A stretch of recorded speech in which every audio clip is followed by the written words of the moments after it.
Israel has announced its plans to build over 1,000 new homes in the occupied West Bank. That's despite international opposition to Tel Aviv's settlement policies, which most countries consider illegal under international law. For more on this, I'm now joined by Jeff Halper, the head of the Israeli Committee Against House Demolitions. It's good to see you today, sir. Thanks for coming on the programme. Indeed, the announcement comes as the world watches the US elections, almost as if the global eye turns to Washington. Is Israel perhaps being slightly opportunistic with its timing here? You know, Israel could be seen as being opportunistic, but in fact, it's done this in normal times as well. Don't forget last year when Vice President Biden was here in Jerusalem, Israel also announced the building of 1,000 new housing units. It doesn't matter. The point is that this is non-news. I mean, it's true the international community opposes Israeli policies, but it won't do anything to sanction Israel, and Israel knows it. And it knows that whether Obama's elected or Romney's elected, its trump card is the American Congress, support that Israel has from both political parties, and it doesn't care anymore. It'll do this in the light of day. Israel has eliminated the two-state solution, as it's called.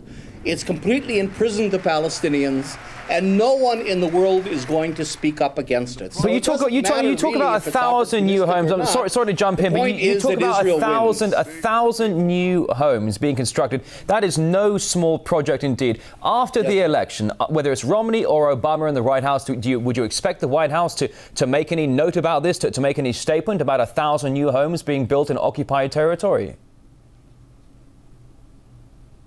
No, on the contrary. I think that the administration will always say we're against it because that's what they have to say. It's pro forma.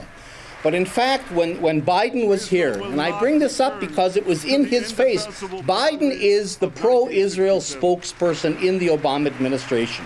He was here. Israel announced the building of 1,000 new housing units in the West Bank, completely humiliating Biden. Why?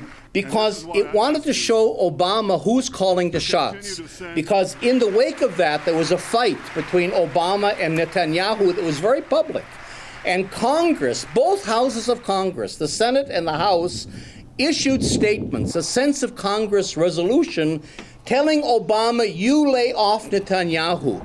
In other words, when there's a fight between an American president and an Israeli prime minister, Congress supports the Israeli prime minister against its own president. In fact, the Democrats support Netanyahu against their own Democratic president. Well, indeed, there are many that say that the Jewish lobby in Washington does dictate a lot of what happens from behind the scenes. Jeff Halper, I wish we had more time for this, but regrettably, we really don't. Head of the Israeli Committee Against House Demolitions. Don't forget the Christian fundamentalists. And thank you for that as well. Thanks for coming on RT today. Thank you.